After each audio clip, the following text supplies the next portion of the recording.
There is a cardinal at your feeder right now who has been looking at you through that window for months, and what he sees when he turns that eye toward you is so different from what you imagine that if you could switch perspectives for 1 second, it would stop you cold. Most people never find out, not because they don't care, because nobody told them. Subscribe to Bird Sense right now if you want to know what the birds outside your window are really experiencing when they watch you. This is exactly what we uncover every week. Start with color, because this is where the gap between your world and the bird's world begins, and it is wider than most people can fully absorb. You have 3 types of color receptors in your eyes: cones that detect red, green, and blue light.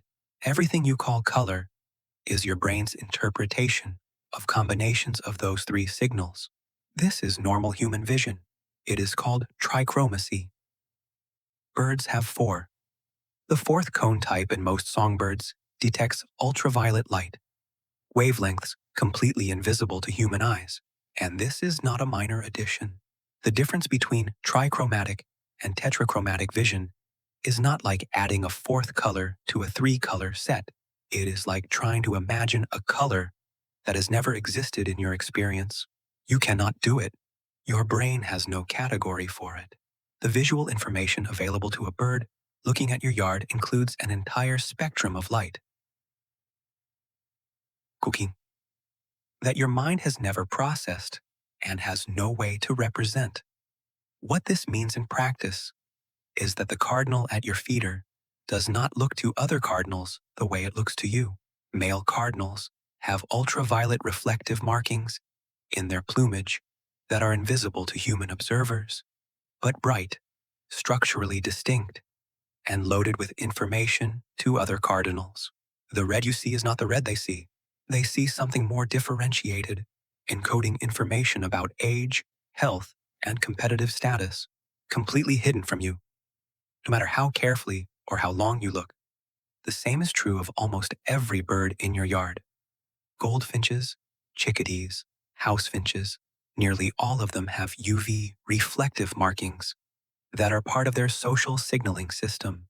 When birds are deciding at your feeder who feeds first, who defers, who is a potential threat, they are reading visual information you cannot access. You are watching a conversation you can see the surface of, but cannot actually read. And when the cardinal turns that 4th cone eye toward you, it sees you in UV as well. Your face, your hands, the fabric of your clothing, all of it reflects ultraviolet light. You have a UV signature you have never seen and cannot see. To the bird, you look different from how you look to yourself. How different exactly is something we cannot fully know because there is no way to model what tetrachromatic perception looks like from the inside, but different in ways that matter, different in ways that carry information, different in ways the bird is actively reading every time it looks at you. Now here is something stranger. When the cardinal at your feeder watches you move, it is not processing your movement the same way you process it. Vision is not just about color and detail, it is about how fast the eye can update. The rate at which your visual system refreshes is called flicker fusion frequency. For humans in bright light, this is roughly 60 frames per second. For most songbirds, it is between 100 and 130.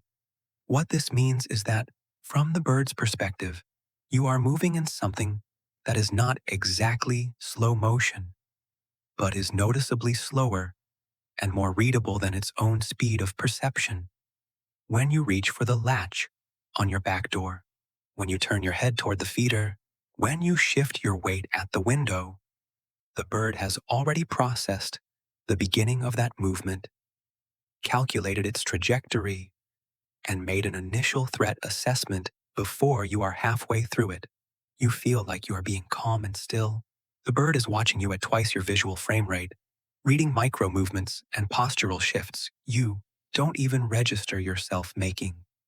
Every small movement you make broadcasts more information than you know you are sending. This is part of why birds respond so quickly to things that look sudden to us. That Cooper's hawk that appears from nowhere, the cat that launches from under the deck. To us, those attacks seem almost instantaneous.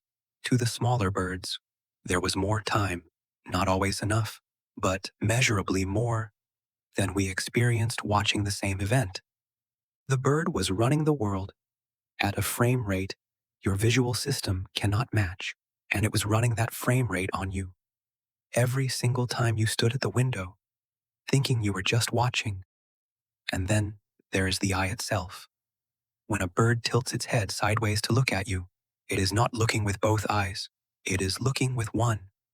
Most songbirds have eyes positioned on the sides of their head, giving them a visual field of roughly 300 degrees compared to the 180 degrees humans see.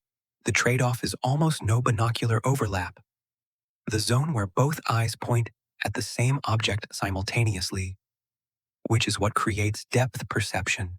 Humans have roughly 120 degrees of binocular vision. A songbird may have 20 to 30. When the cardinal fixes you with that sideways look, the eye aimed at you is doing all the work.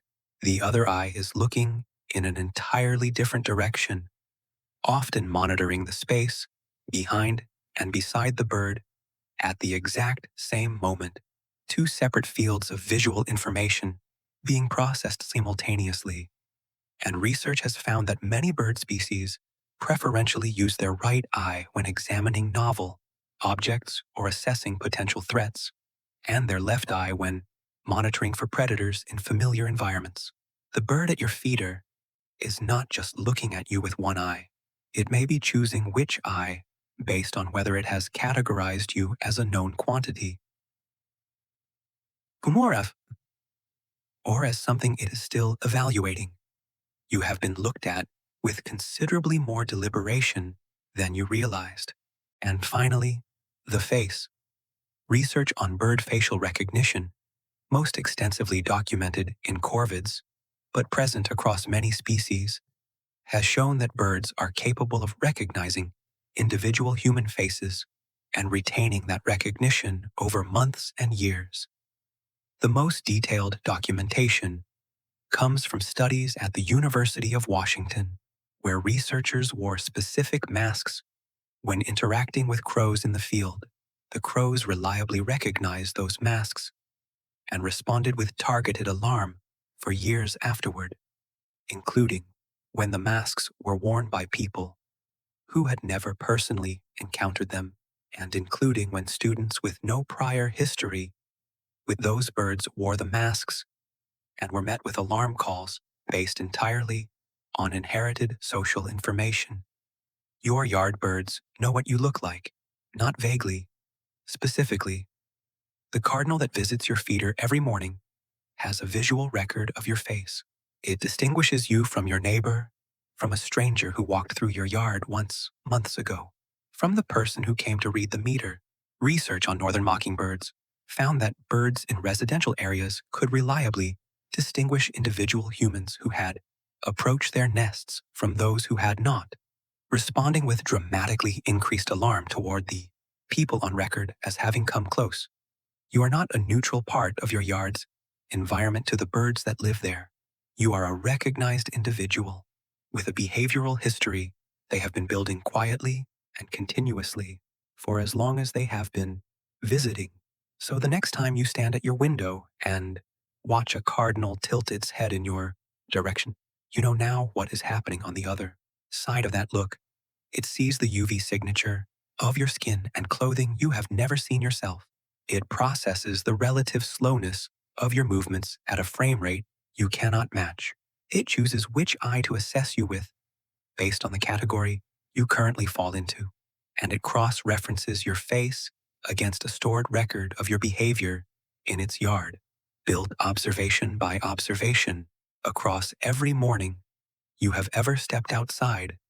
You have been watching a bird. It has been studying you, and of the two of you, standing on opposite sides of that glass, it is looking at you far more carefully than you have ever been looking at it. Tell me in the comments, have you ever felt like a specific bird in your yard recognized you, reacted to you differently from other people, came back to you in a way that felt deliberate? I want to hear about it.